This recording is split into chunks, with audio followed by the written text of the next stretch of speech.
आज 23 मार्च है, यानी कि आज शहीद दिवस मनाया जा रहा है। तब वडोदरा शहर में भी शहीद दिवस मनाते हुए भारतीय जनता पार्टी के युवा मोर्चा की ओर से सुबह सुबह प्रभात फेरी का आयोजन करवाया गया था।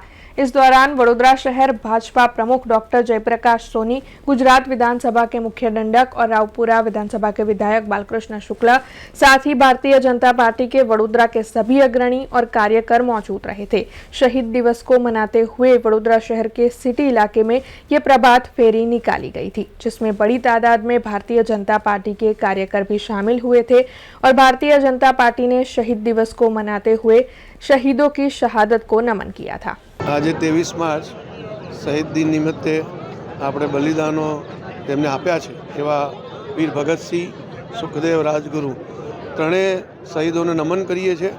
ભારતીય જનતા પાર્ટી વડોદરા મહાનગર યુવા મોરચા દ્વારા પ્રભાત ફેરીનું આયોજન કરવામાં આવ્યું હતું અને યુવાનોને એક પ્રેરણા મળે, સંદેશ મળે એમના જીવનમાંથી, એ પ્રકારનું આયોજન હતું। હું આજના યુવાનોને એવું કહીશ, એ વખતનો જે સમય હતો દેશ કે લીએ મરના સીખે એવો એક નારો હતો। આજે વાસ્તવમાં ભારતને સમર્થ બનાવવા માટે દેશ કે લીએ જીના શીખે આવો જો મંત્ર લઈને આપણે ચાલીશું, સંકલ્પ કરીશું કે વધુમાં વધુ સમય હું આ દેશને સમર્પિત કરીશ, પોતાનું જીવન સમર્પિત કરીશ, તો આ રાષ્ટ્રને આપણે પરમ વૈભવના શિખરે અને વિકસિત ભારતનું જે સપનું છે આપણું એ સાકાર કરી શકીશું। એટલે આજના આ યુવાનોને આજના પ્રસંગે હું આહ્વાન કરું છું કે આપણે વધુમાં વધુ યોગદાન देश માટે આપીએ। हमसे जुड़े रहने के लिए हमारे YouTube चैनल को सब्सक्राइब करें और नई वीडियो की नोटिफिकेशन के लिए बेल आइकॉन को दबाएं।